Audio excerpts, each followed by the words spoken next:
Tonight's show is brought to you by our supporters on Patreon, Bendaddy Optics, and you, our listeners. Gets super heated and then comes back to the surface really quickly and excretes from fissures in the side of the mountain to the tune of about 600,000 gallons a day. Now to me, that sounds like a late night run to Taco Bell.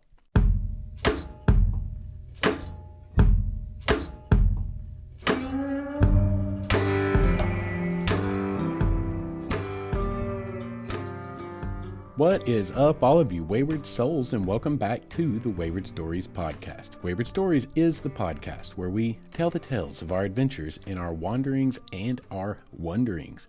How's everyone doing this week?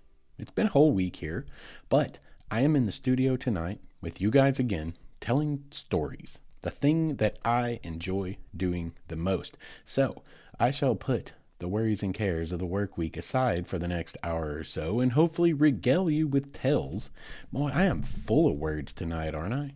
Man, if I can keep it up like this is going to be the most flowery episode we've ever done. I've been doing a lot of research here lately, reading a lot of those early 1800s journals from some of these early explorers. That's going to actually figure in prominently tonight. And their language was very Victorian era. It was very flowery, and I find that I tend to mimic with my everyday language what I've been reading, which can be really interesting sometimes when I'm just like dealing with, say, my boss or some random person in public, and I am suddenly regaling you with tales, right? It's a whole different language format that's super fun, but it doesn't play well necessarily in modern society. So I will try to scale that back a little bit for you guys tonight. Let's get into, let's do our housekeeping. Please like, please subscribe, please rate and review, and please, word of mouth, share with your friends or share to Facebook groups. Y'all, word of mouth is how how they really grow, truly. So if you guys would help me out there, I would super appreciate it. And on the note of housekeeping, this is our 90th episode, which is like 200 in podcast years. Like, I don't know if you guys know this, but there's something like 1.3 million new podcasts come out every single year. And like 99% of them stop after the second episode because those dudes get in there and they're like, yo, I didn't know this was actually going to be work. And I thought I was super clever when I'm talking to my buddies. And suddenly I'm on a microphone and I have stage fright. And it turns out I'm not that clever. This sucks. I don't want to do it anymore. And they quit doing it. Those are all over. I found some pretty cool subject matters that I wanted to look into searching for podcasts before, only to find they recorded for like 2 episodes and then disappeared from the face of the planet. So us making it over 3 years to 90 episodes, that is truly, we are elderly in podcast years, which kind of tracks with how my knees have been feeling here lately. Anyway, appreciate all of you guys that stay engaged with us and share us every single week. Okay, now, before we get into tonight's show, I want to share with you a book that I've been reading that I think many of you will enjoy. I'm not going to spend a lot of time on it. I just want to mention it and point you guys towards it and why it's been meaningful to me. Just last class before this one that I'm just now wrapping up this week, by the way, got my final grades today for my latest class, which was cultural anthropology and problems in the contemporary world or whatever. 1,000 of 1,000, aced it, still killing it.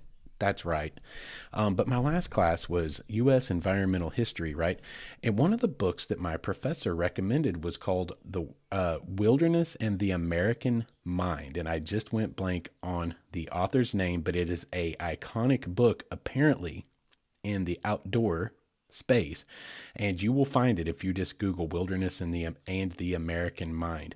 Y'all, that is a very challenging book and it's a great read. It kind of starts off a little bit slow, to be honest with you, but like when it picks up, it really picks up. And it is like an incredibly in-depth overview of really everything that I've been struggling with. That's one reason it's really resonating with me right now is, you guys, I give yuppies a pretty darn hard time, don't I? I really do. I openly admit that. Now, my definition of a yuppie is someone who's there with no interest in the wilderness and only there to basically commercialize themselves, and they leave all their trash everywhere. So I stand behind my comments. But as it turns out, I'm a little bit of a yuppie too. Like, and I started having to wrestle with this. Like, it's kind of interesting how all these things always tend to come into my life at certain times where I'm really struggling with something, and then I happen to find a very challenging answer to it that makes me really search my own soul a little bit, figure out what my stance really is. And on the other side, it's usually pretty cool because I have an idea of what it is I really think about the subject. But this is kind of the point of that book, is it's going over what was here when Europeans first started colonizing North America, what we took, what we extracted, what we destroyed, what is irreplaceable, what we saved, how we saved it, why we saved it. And it basically traverses the entire gamut from beginning to the modern day. And it is a fascinating work. But one of the big arguments in there, in one of the chapters named Towards a Philosophy of Wilderness, I realized that's what I've been struggling with over the last year or so, as I found myself at that place that I talked about a few episodes ago in Same Wayward, Different Wilderness. I arrived and no one was there, and I found yuppies. He kind of addresses that in Towards a Philosophy. This has already been hashed out by like congressmen and political pundits and everyone else back in the 1940s, 50s, 60s. And in that chapter, it really pushes the limits and makes you think about, well, what is a yuppie? Who is a true wilderness person? Is it like a French fur trapper of the early 1800s? Is it, I don't know, we think of Theodore Roosevelt, you know? People talk about him today. He was an early conservationist, but he was also a big game hunter. He points out in that book that Teddy Roosevelt, when he rolled out into the backwoods for a few months on these big game hunting expeditions, he wasn't out there roughing it. He had a 200-man army of servants who were putting up palatial tents, and this guy was basically living in the lap of luxury as he carted himself around, you know, the American Midwest or Africa or wherever he was on these crazy expeditions. There wasn't all that much danger involved in what he was doing, and there was definitely not any roughing it. I mean, that doesn't sound a lot different than a 58-foot RV, does it? So it's challenging. It's challenging. What is a yuppie? I come back to, I think it's more about the intention of what you're there for, but that's for a different episode, and that probably will be an episode pretty soon. However, book review, great book. And for any of you that love the outdoors, you will, I think, get something out of Wilderness and the American Mind. Look it up, buy a copy. You can listen to it on Audible and check it out. That is not a paid advertisement. I'm just really digging on that book right now. Anyway, moving on into tonight's show, which sort of plays, this all kind of ties together because we're going to talk about Hot Springs National Park, a national park, the only national park in Arkansas per se. We have several national historic sites and a national scenic river, the first one, as a matter of fact, but we only have one national park, and that is Hot Springs. And that actually is why it kind of ties to the book I just mentioned and some of these other things, is because it was technically America's first national park. You're like, wait, but what about Yellowstone? We'll get there, my friends. We will get there. Stay on board. So I've never been there in my entire life. I'm 43. I will be 44 in November. I grew up in this area from day one. I've been in Arkansas specifically for 20 years this year. Never been to Hot Springs, and to be honest with you, really had no effing clue what it actually was. Okay. And I figured this out because when I do my time down at the National Historic Site and I volunteer down there and I work the desk specifically, I get a lot of people that come in and they're just passing through and they check out our site, but then they're like, well, what about Hot Springs? What can I expect down there? When does it close? When does it open? What's going on down there? I was literally kind of at a loss. I was like, I don't know. It's a national park. You can get a stamp probably in, basic business hours, 9 to 5. Other than that, I had no idea. And it occurred to me, well, I've got to go, right? I need to go experience this for myself because now I have an impetus. I have a catalyst. I have a reason to. People want to know. And I don't have an answer for them. Also, I don't have that stamp in my passport. Also, I've lived here my whole life, and that's kind of shameful. I really need to go spend the weekend down there. So that is what Jess and I did. And what I came away with was, for me and who I am, it was a very interesting place. But I discovered that in a sense, it's a little bit of a misnomer that might mislead some people. And also it's super confusing as to what the heck's actually going down there when you get there, where to start, what to do. And the idea occurred to me, well, this is a podcast episode. It is a national park. It is a part of my personal exploration of myself and my path forward in life as I pursue a career in the National Park Service and in the line of history and cultural anthropology. And this touches on all of those things. And it's a travel place. And you can get your national park stamp in your passport.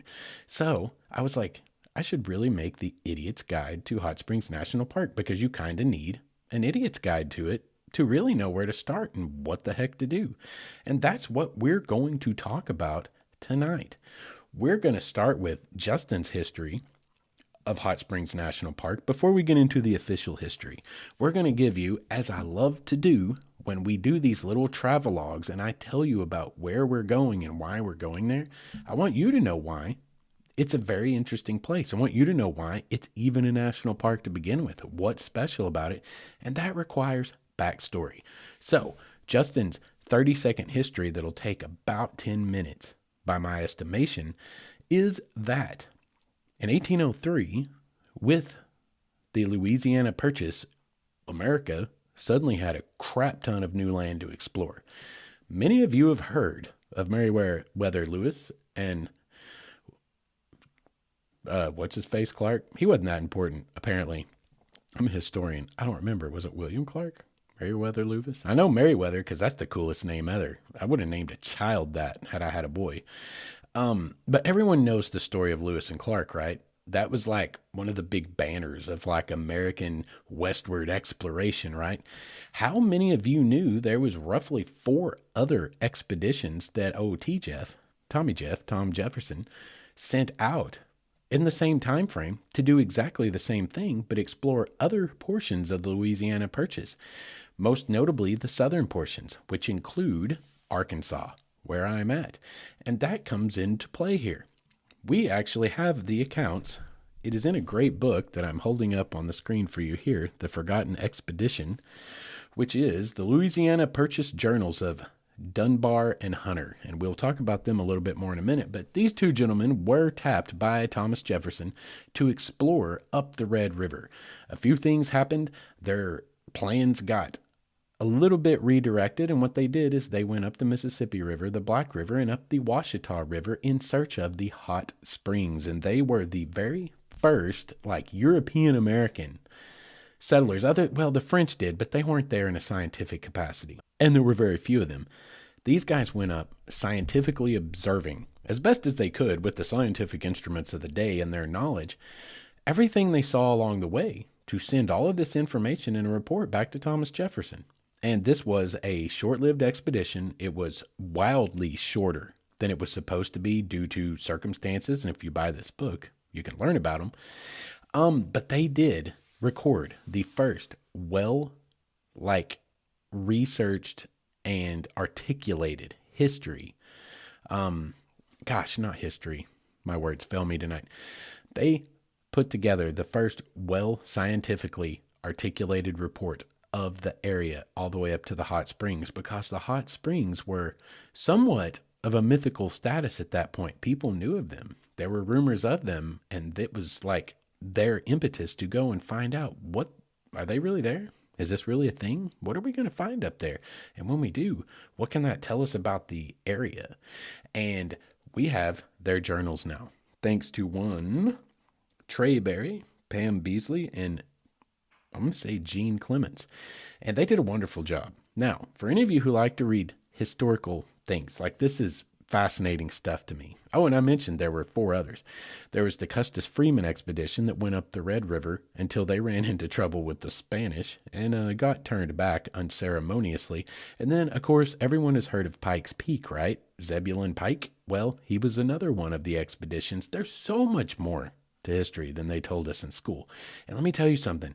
All of these journals, if you can get your hands on them, are absolutely fascinating. You will find One of the things they'll teach you in college is how to skim. Here's how to skim all the information that's going to be thrown at you, to skip the stuff you don't need and hone in on the stuff that you really need to focus on. I did have to do a lot of skimming. I read a couple of entries about where they're using the sextant to take the latitude, the longitude, but that's in every entry. Like, they're doing this scientifically, right? They're recording everything. I read a few of those entries just to get an idea of what they're talking, what they're doing. And then I just skipped that part every time I got to a new entry because it was basically the same information over and over. And since I'm not an astronomer or a cartographer, and I don't use a sextant, though I now can. I learned how to just a couple of weeks ago. I don't really need that information, right? I was more interested in what are they seeing? What are they finding? What are they saying about the hot springs?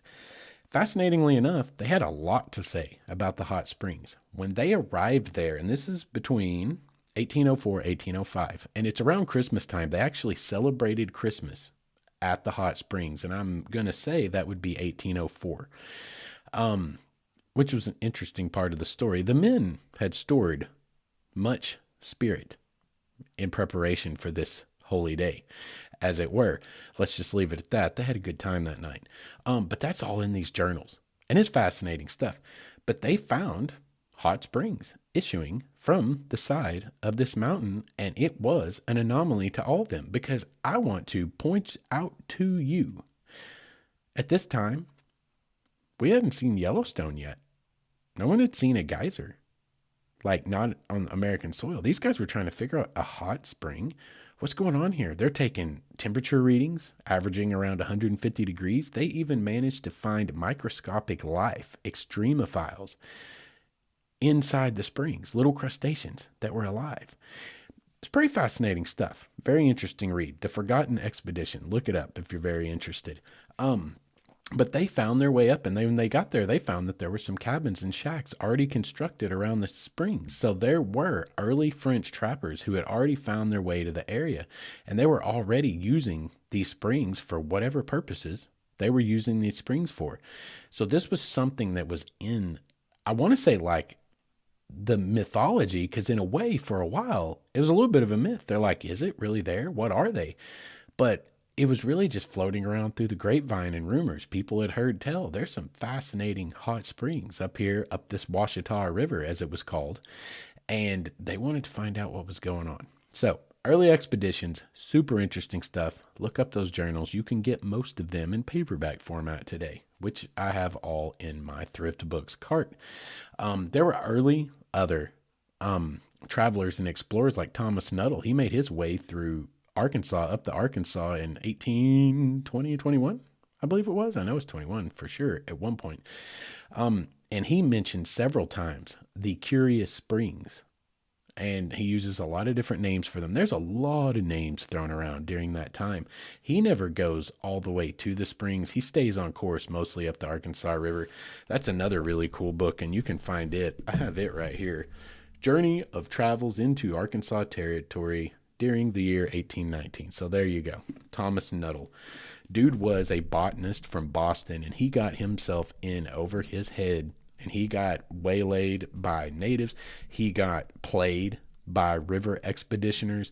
It's really funny. This guy was a scholarly academic guy who decided he was going on his big adventure, and then he ends up somewhere up the Canadian River, the Arkansas River, somewhere in Oklahoma, dying of dysentery for a while. And those journal entries, when he's got the yellow fever or whatever it was, if it wasn't so sad, it's kind of comical the way he writes about it. It's pretty wild. This guy is he would make a great movie, to be completely honest.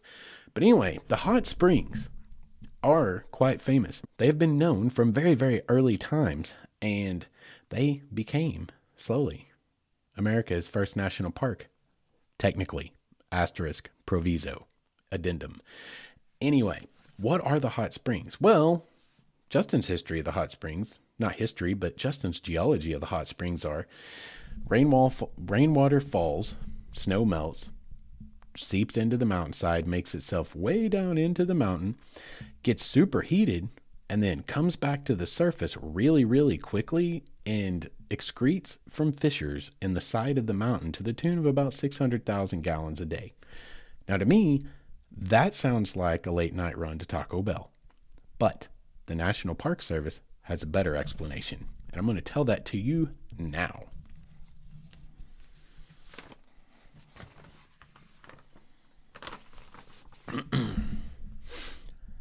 According to Hot Springs National Park's official literature, rain and melted snow trickle into cracks in brittle rock, novaculite and chert, along the ridges of the Ouachita Mountains. Gravity pulls the water slowly downward through a network of cracks in Earth's rock crust.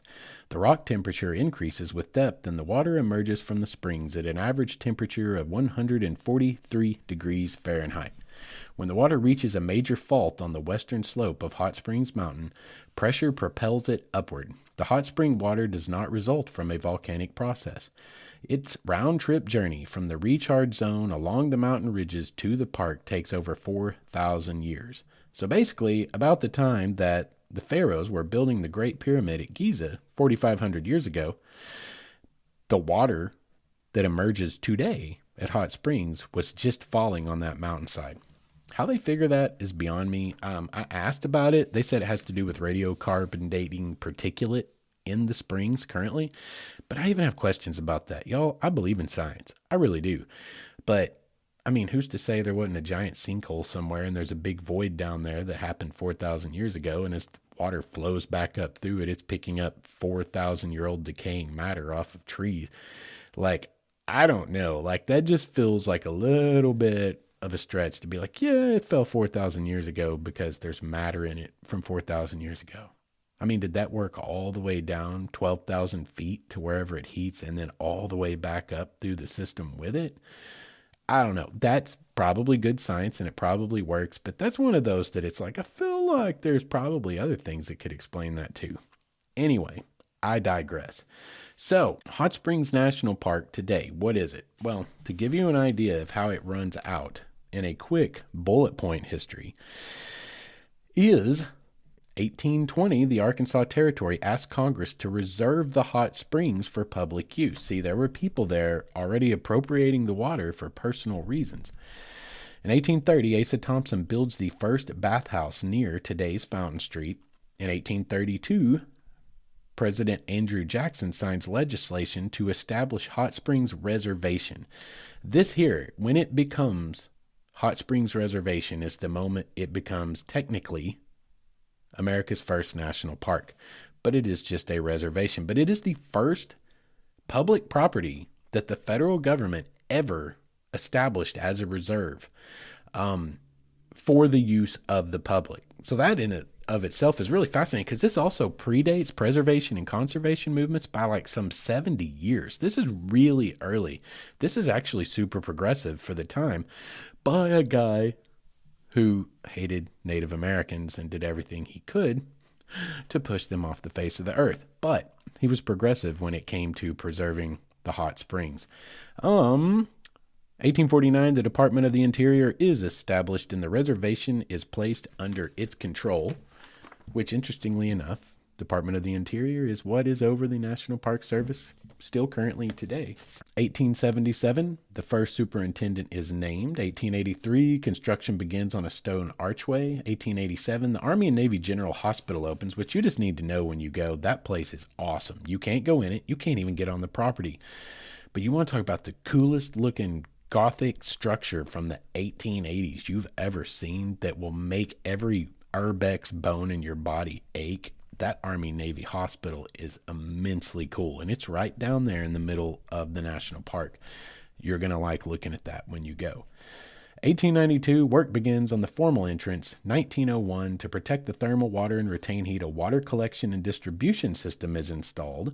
1911, Department of the Interior requires wooden bathhouses must be replaced with safer, more sanitary structures. And in 1916, the National Park Service is established. The reservation is placed under its control. And in 1921, the reservation is named as a national park. And from there, lots more things happen. So, what is Hot Springs National Park today? Primarily, it preserves the early original bathhouses on Bathhouse Row. They are, in no particular order, actually they are, they're in the order that they are on Bathhouse Row, but not in chronological order, is the Superior, 1916, the smallest bathhouse on the row, and it offered affordable hydrotherapy and massages. The Hale, 1892, the oldest surviving bathhouse on the row. The Hale has a sauna in a thermal cave carved from the mountainside. The Maurice, 1912, a third-floor lounge, has a stone fireplace, painted murals, stained glass skylight, and an expansive view of the row. The Fordyce, 1915, the elegant Fordyce houses the park's visitor center. Many of the rooms have been restored to their original state. The Quapaw, 1922, a tilted dome crowns a decorative scheme with an American Indian motif, scallop shells, and fish. Ozark, 1922, sculpted mythical creatures hold urns of water. Man, I love me some sculpted mythical creatures. There's no doubt about that. And they encourage passerbys to sample the healing waters. The Buckstaff, 1912. This is the only bathhouse on the road to operate continuously for over a century. The Lamar, 1923. The Lamar offered marble bathtubs of different lengths for greater comfort. And then the administration building, built in 1936, caps off the end of Bathhouse Row. Built as the park headquarters, it was never a bathhouse, but a fountain greets visitors who enter the park from the south. Essentially, this is Hot Springs National Park. It is the row.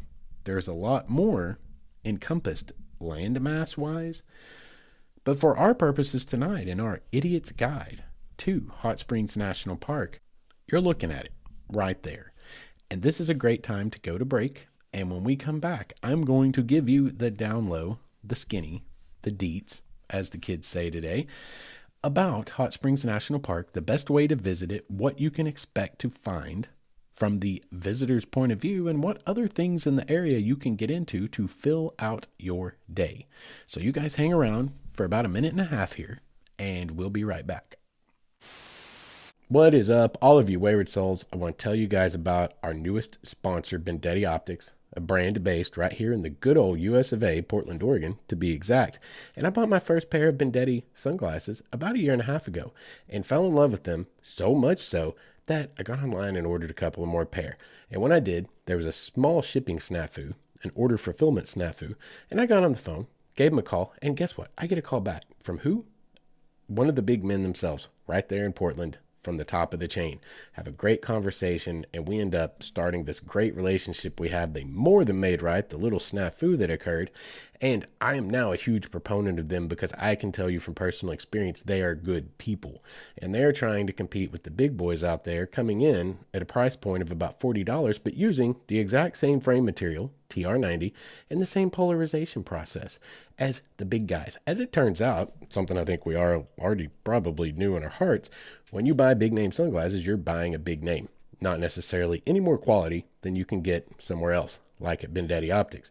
They have 29 different styles. They have multiple polarization options for whatever climate you happen to live in. And they back it up with like this lifetime guarantee that if your dog eats your sunglasses, it doesn't matter how you break them, send it back in with a check to cover shipping and handling and you're golden. You got a new pair on the way.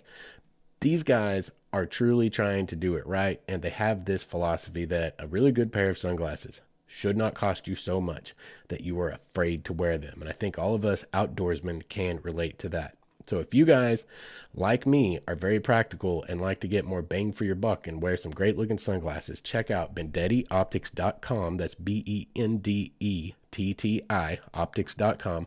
Or you can go over to Instagram /BendettiOptics. And that I highly suggest, whether you buy a pair or not, just to check out the cutest pupper you'll ever see modeling sunglasses. Once again, that's BendettiOptics.com. And make sure and let them know Wayward Stories sent you. And welcome back. Thank you guys for sticking around through our sponsor break. So let's get on with tonight's show. Okay, we ended up with landing in Hot Springs after you have gotten Justin's 10-minute, 30-second history of Hot Springs National Park. It has significance historically because, like any other spring in the entire United States and probably the world over, but we definitely have this culture in the U.S. in the 18th and 19th centuries, specifically the 19th into the 20th centuries, 18th century, not so much. That is a misquote on my part, a misspeak, as it were.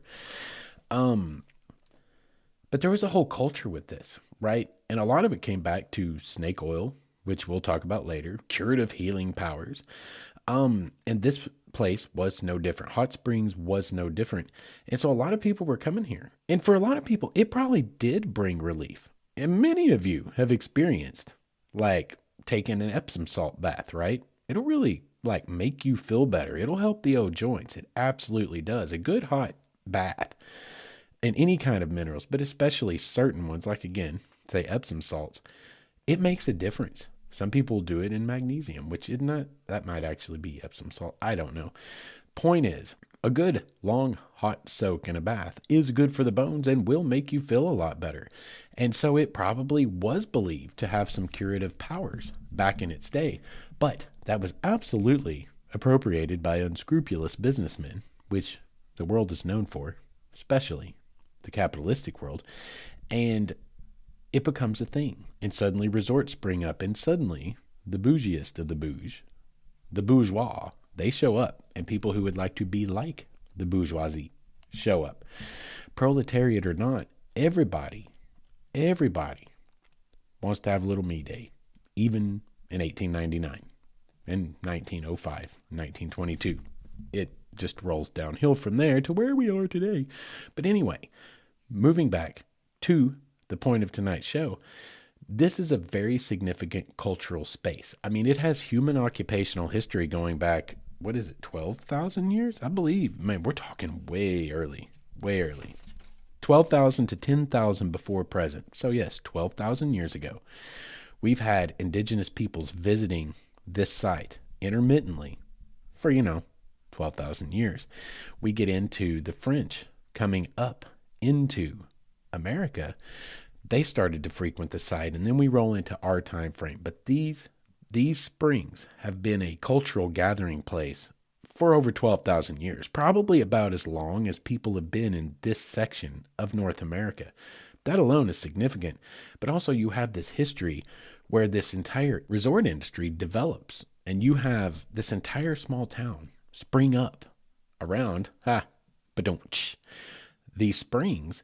And we have, really much of that history still with us today for us to go and explore it. And it's really neat, as you travel through these hills and mountains and you go to visit hot springs, if you know some of the history, you're thinking about these things like, holy cow, the American bison used to roam here. All these early expeditions, they were hunting bison to supplement their food supply. Think about the early settlers coming by wagon train, coming up the river, the Hunter Dunbar expedition. I forgot to mention this. These guys designed their own boat, and it wasn't a keel boat, which probably would have served their purposes much better for the shallow Washita River with all of its chutes and narrows and rapids and little waterfalls. They designed their own boat, which was 50 feet long. It had like a 35-foot mast or something. This thing was like a mini sailboat. This thing had to weigh literal tons. And they were dragging it and pulling it up this shallow river, the Washita River. Many of you don't know what the Washita is like. Any of you here in state who've ever floated on the Washita, as I have. What? There are places in the journals where they talk about the soldiers who were sent to accompany them having to use ropes and make levers out of oars and big poles to actually push this 50-foot long, sailing scow barge thing up over 3-foot drop waterfalls through rapids against the current. What? You think it sucks being stuck in rush hour traffic while you're listening to your podcast with the AC on? Imagine that. And yes, it does suck being stuck in traffic, no matter what you're doing. But that is mind-blowing to me. You want to talk about give you some perspective. They were dragging a freaking 50-foot long boat over rapids against the water. I don't want to ever hear any of you people complaining about, the water was low on the Buffalo today. I had to get out and drag my canoe a couple of times. No. Anyway, there's a lot of cultural history here.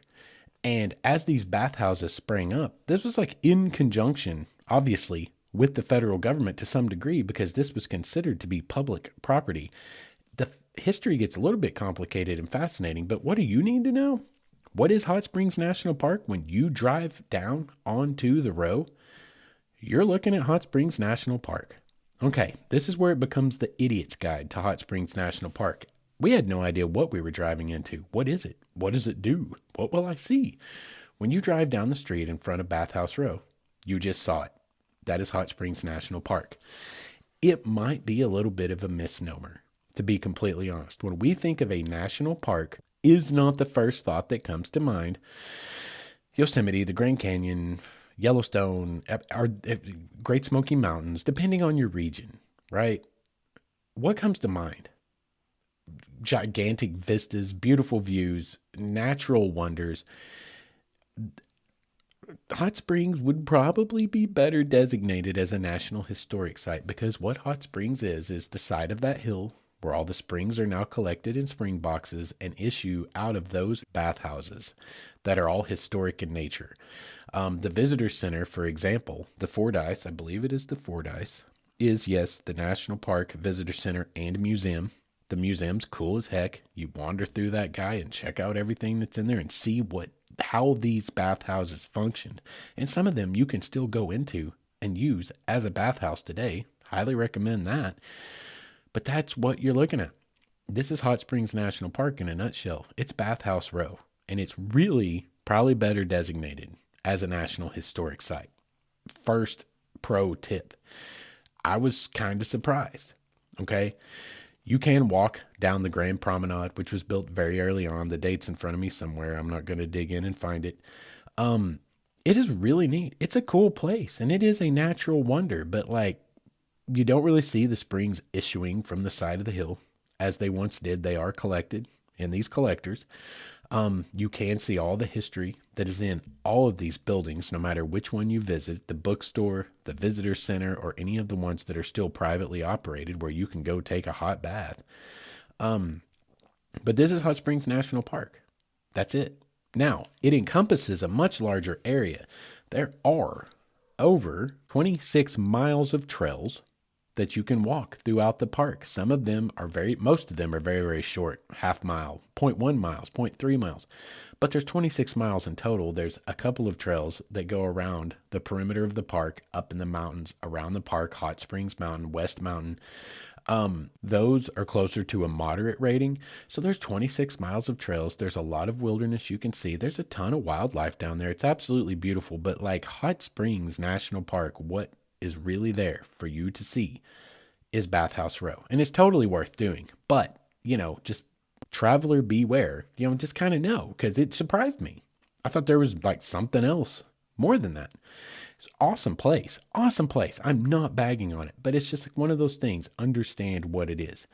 Now there's a lot to do in downtown. Bathhouse Row is the national park. The whole area is really in the national park, but that's what is actually really truthfully preserved within Hot Springs National Park.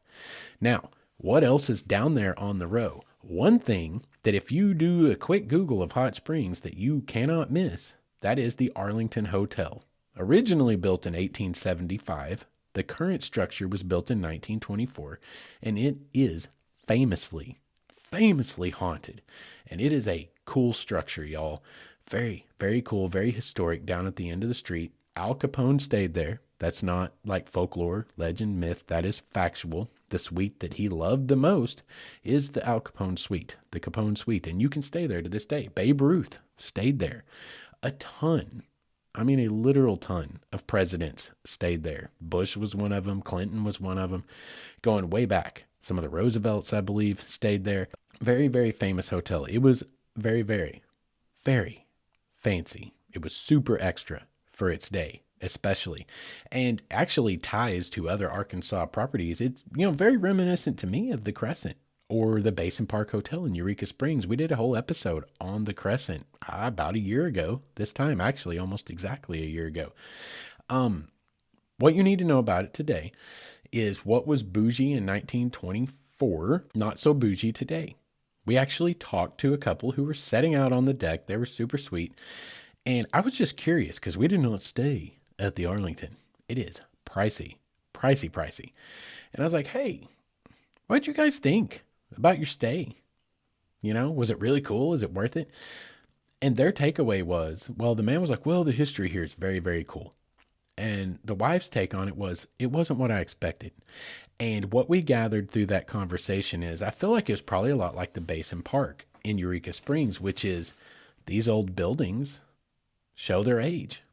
You stay for a historical experience, and they're nice. They're nice. They're clean. They're really nice places to stay. But in your mind, when you're being sold, say, a luxury stay, you're probably thinking of something more modern luxury. These are luxury of their day, and they show their age a little bit. They take a lot of work to keep going, and they're totally worth staying at. Again, not me bagging on it at all. As a historian, I love that stay. Y'all, I'm not concerned with, oh, the crown molding has a little bit of a nick on it and the paint hasn't been refreshed in 3 years. There's levels. Everyone has their levels, right? Everyone has their levels. But understand that what you're staying for is to stay in history and to sleep with a ghost, which sounds pretty cool if you ask me. But that's just me, right? You may not dig that kind of thing. However, that was kind of their take on it. And after I did some review reading, I found that that's what a lot of people's take on it was. We actually heard a lady freaking out at the Basin Park when we were in Eureka, for example. Like, she was very upset. She felt like she had been sold something she didn't get. I didn't feel that way. I love staying at the Basin. That was the coolest place ever. Crescent is gorgeous. But again, I love history. And I am not, well, a yuppie. So that makes a difference. What are your levels? Understand that. But the Arlington is super historic. It is a beautiful structure. It is extremely haunted, and extremely famous people have stayed there over the last century. Actually, it'd be 100 this year, wouldn't it? Yep, current structure, 1924. So the Arlington is a prominent fixture in Hot Springs National Park in downtown Hot Springs, right outside of the row. There are a lot of really cool historical structures all throughout that same general area. Oh, and I should mention parking, because parking's an issue. We drove twice up and down the street trying to figure out exactly, no. We finally found a place at the far end. There was a lot of walking, but we actually did find a place on the street with like a parking meter. And it was on Derby Day, as a matter of fact. Many of you have heard of, say, the Kentucky Derby. You know what horse racing is. Well, we have Oaklawn here in Arkansas, and we just happened to be there. No idea, because I don't give a crap about horse racing, that it was Derby Day. And the way we found out was actually quite fascinating. There were people walking around everywhere dressed like Harry and Lloyd in Dumb and Dumber when they were going to the ball to hunt down Mary Swanson, right? In their orange and blue suits. There were people everywhere dressed thus. But all of the ladies had incredible hats on, because apparently that is a derby tradition dating back all the way to, well, England. As a matter of fact, I actually had to look that up. Hats are a thing with horse races. And there were some crazy hats out on the street that day, which was super cool. Matter of fact, there's some hat shops, because Oaklawn's a big deal down there around Little Rock, Hot Springs. Oaklawn's a big deal. They had some hat shops. So we went in and window shopped around in this hat shop, and that was fun. On Derby Day, I nearly bought a derby. I am not sure that I am ready just yet to fully commit to the historian midlife crisis mode and wear a derby around, but I'll say it looked pretty darn good on me. I have a picture of it, and I will probably end up buying a derby at some point. I almost bought a derby on Derby Day right there in downtown Hot Springs, but it was like $50. And I was like, yeah, probably not going to wear it, so I'm not paying that. I wonder if Temu has derbies. I bet they do. Anyway, there's a lot to explore in downtown, but you need to find a place to park. I mean, honestly, what I would say is when you roll in, depending on which direction you come from, take a run down the strip and look for anywhere you might could whip in right there on the side of the street. Like, we got lucky first run, and it was Derby Day. It was a busy day on a Saturday. It was popping. And we managed to have a spot right on the street, even though it was like a mile walk back to Bathhouse Row, probably a half mile to be fair. But I suggest this, because we actually, after a little bit, again, Idiot's Guide to Hot Springs. After we checked out Bathhouse Row, we talked to the rangers. That's the first thing I suggest once you find parking is go straight to the Fordyce and get oriented. Let the rangers orient you.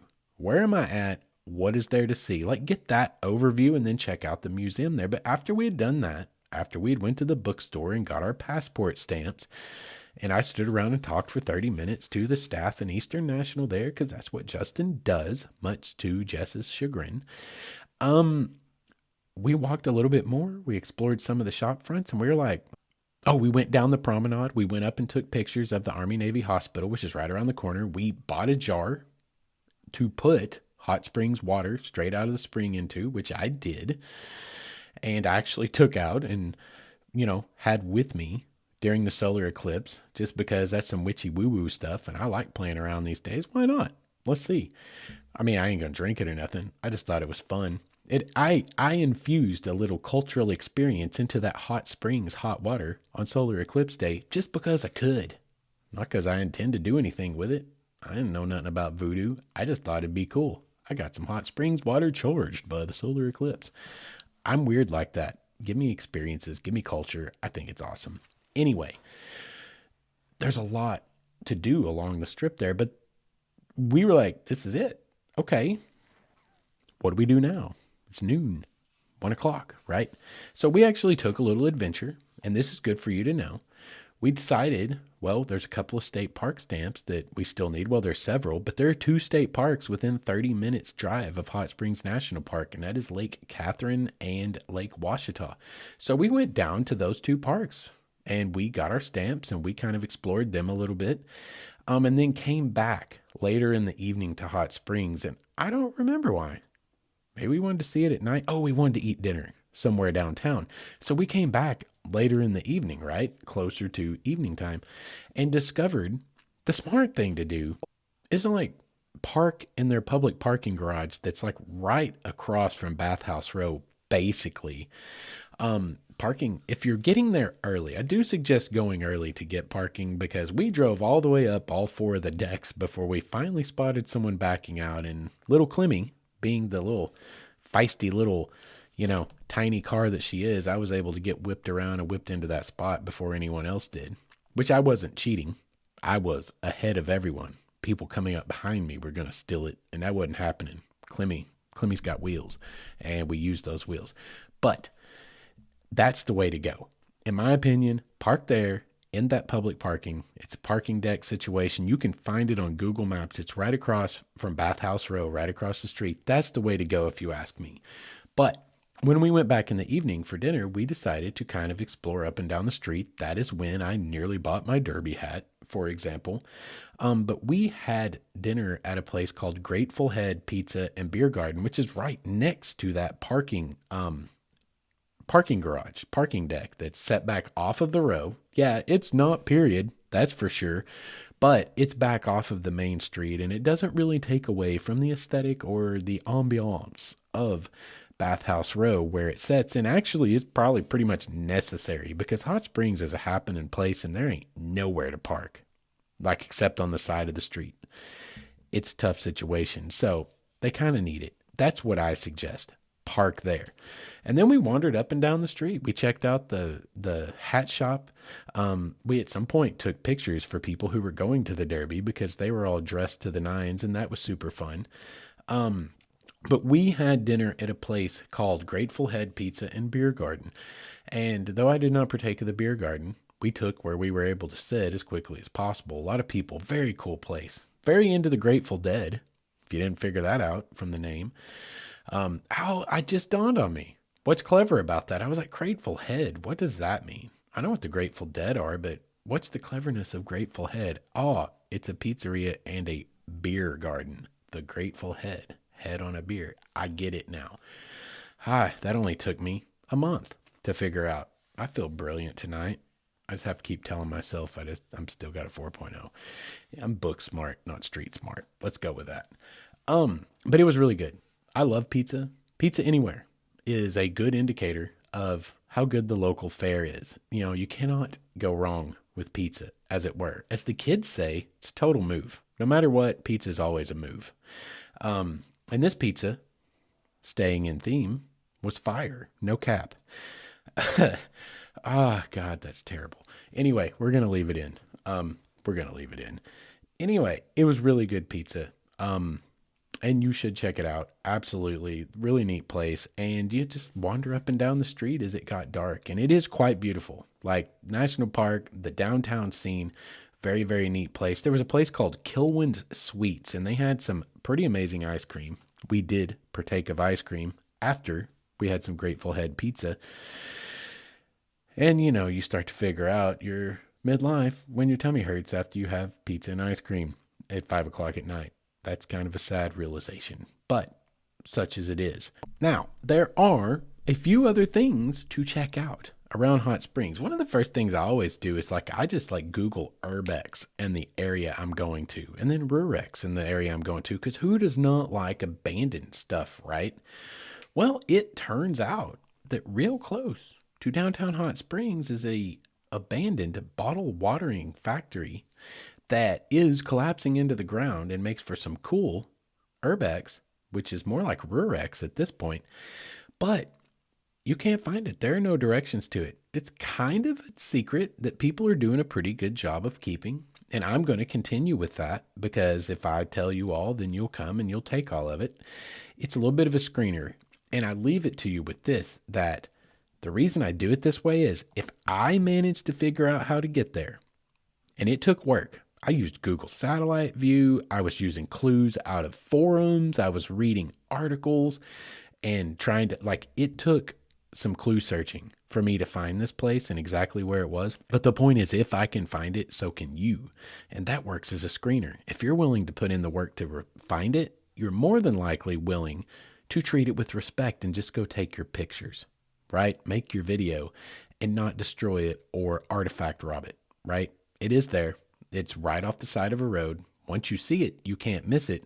And there are no fences. It is not no trespassing as of this date in 2024, which we are at the end of April right now as this episode drops. They did tell us at the National Park, though, that it has come into the possession, finally, of some historic preservation society. So that may change, and that will be good. But if you want to find it, you can find it. And there's some really neat pictures for any of you who are respectful enough to go and explore it. Again, in a respectful manner. But I'm going to tell you about it here because it was a really fun little adventure. And I'm going to give you a little bit of the history on it because, anytime you find a building falling into the ground, into the woods, you kind of want to know what was going on there. And this place, known as the Chewacla Mineral Springs Company, has quite a colorful history, as it were. This is early days and the commercializing of one of these water sources in a very, very charlatan-esque snake oil type of manner. This all comes, by the way, from the Encyclopedia of Arkansas. Chewacla Mineral Springs Company. The cold water springs below the site of the bottling factory of Chewacla Mineral Springs Company, later the Sleepy Hollow Water Company, outside of Hot Springs, became a national sensation with backers from Chicago and an expert, quote, end quote, touting their radioactive medicinal value. Cultural note, back in the 19-teens and 20s and 30s and 40s and 50s, radium was all the rage, y'all. Like now, we figured out, shoot, we blow up cities with it. It's a pretty bad deal. But back then, people thought radium was great. It was in toothpaste. It was in all kinds of things. Anyway, there were songs about it. Any of you play Fallout? Listen to some of the songs in the background of Fallout. It'll give you some context. This was a real thing that happened. Anyway, Guy Lombardo and his Royal Canadians wrote a song dedicated to the sleepy waters of Hot Springs, Arkansas. Radio programs and newspapers such as the Chicago Tribune disseminated testimonials of what the water could cure. The bottling factory was located on what is now Sleepy Valley Road off of Highway 7 South, just north of Hot Springs proper and within Hot Springs National Park. In the 21st century, the remains of the facility are not marked by any path. In a 1986 publication, Bill Dever recorded a legend about the springs from a brochure for the company that said, "One such spring, as legend has it, was named after an Indian princess whose father, the chief, came to the area to utilize the waters for recuperation." The name Chewacla was, in this legend, said to mean sleepy water and was given to the springs since the water gave the restful and relaxed feeling that a deep sleep gives a person. Although the company used this legend and the logo for their marketing pamphlets, which is a Native American's head and profile, it's very, very, very appropriate for the time, as it were, and appropriate is a dual meaning word here. Even though it was used in this manner, the Quapaw, Choctaw, and Osage, any of the peoples who would have ever been in this area whatsoever, do not recognize the legend nor the word Chewacla from their language, and they assert that the Native Americans never did more than trade in the area that became Hot Springs, which, by the way, archaeology tends to back. And this gives you an example of early cultural appropriation. And when you hear that term in the modern zeitgeist, in the modern PC culture, and it can be a very hot button topic, this gives you some idea of what true cultural appropriation really is. They told lies that were very stereotypical and stereotyped a group of people in order to monetize for gain for themselves, and not even those people that they were appropriating, those people's culture in a very, very, very stereotypical way that was not true. I even used Google Translate to try to see if Chewacla was a word in any language, and it is not. Just by the way, totally made up out of whole cloth to make money, and that is cultural appropriation by its definition. And that is today's Cultural Anthropology Corner with Justin. So, this information on the early history of the company tells us that in 1913, in a Mineral Resources of the United States report, that it was functioning at that early of a date. But it was also functioning as late as 1859. So sometime in the last 60 to 70 years, it was abandoned. There's actually very little history on when it was abandoned. But what you need to know is that this place is super cool to urbex today. If you go over, no, it's not up yet. Crap, that's what I'm going to have to do tomorrow night, is edit those pictures. I haven't done them yet. Anyway, I will get those done. Actually, over the next day or two, and get them onto my Instagram, waywardson119.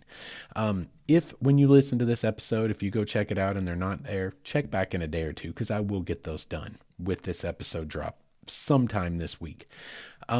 Super cool pictures, y'all. There's little gazebos around, like the building. There's a few walls standing. The native face in profile is up still on the facade of the building. Super, super cool, but it's being overtaken by the woods big time. And the creek that runs right next to it, which is some of the springs that they were bottling, are actually eroding away a cut bank that's going right through like basically a historical trash midden that came from that factory without a doubt. And right there in the cut bank, there are just like dozens of big green shards of glass that are eroding out of the bank into the stream bed, which is literally probably crap that was like failing on the line, the glass shattered, whatever, they threw it out into the midden. And it's so old that there's actually probably 30 and 40-year-old trees growing on top of this midden that is now washing out into the creek. And there's all these like big, thick, green chunks of glass coming out of the creek bank. And that is like history happening. And that was cool as heck to experience and see. Man, I'd wished that there had been like one full bottle somewhere in that. There was not. And I left all the glass I found, leave no trace, as it were. But it's a really, really neat place to explore. And if you do your research, you can go and explore it as well. But I'm going to make you do your research, because I'm not just going to hand you the keys, kid. Like, you just now getting your driver's license. I'm not handing you the keys without some training on how to respect the road. You know what I'm saying? Anyway, we're getting close to the end of the episode. So let's kind of wrap this out with, a quick overview. Hot Springs National Park, The Idiot's Guide. What you got mostly tonight was the history of the area, because really what Hot Springs National Park is Bathhouse Row. It's a lot of history. Really cool stuff. The bathhouses are incredibly photogenic if you like photography. The springs themselves you can drink. I suggest that you try a taste of one. It's interesting. Get you some spring in a water. Bring it home with you. Put it on the shelf. Super neat place. You can get your national park passport. And also Hot Springs is hosting the Iron Ranger Challenge. At least they did last year. And I believe they are this year, because they're the ones that told us about it. Even though they're current, the website is not current to 2024, but the Iron Ranger in Arkansas is, if you do 100 miles of trails in a self-propelled fashion in Arkansas and any state lands, from Corps of Engineers, which would be like trails along the tops of river dikes, all the way, or levees, all the way to state parks, national parks, anywhere else within the state of Arkansas. If you do 100 miles recorded, it's kind of on the honor system, then you can get your Iron Ranger badge, which is a cool, like, patch. I think it's an iron-on patch, and you get a certificate, and it's an Iron Ranger thing. There's a lot of neat programs, guys, that are out there to, like, encourage you to go, and you get neat little keepsakes to put in your collection of stuff. And Hot Springs is hosting that Iron Ranger. You can get your Junior Ranger badge. You can get a couple of state park passport stamps within 30 minutes of Hot Springs National Park. There's pizza, there's ice cream, there's old school bass, there's a haunted hotel, and there's an abandoned bottling company, right? To get your urbex photography. What more could you ask for? Hot Springs is a cool place to go. Anyway, that is going to wrap up our Idiot's Guide to Hot Springs National Park. I actually talked a lot, and I don't know if I really said anything, but I do think that you probably get the gist of it. Find the parking garage, hit Bathhouse Row, have some pizza, have some ice cream, and just explore one of America's first national parks and get that stamp in your passport. Anyway, we're going to wrap it up for tonight, guys.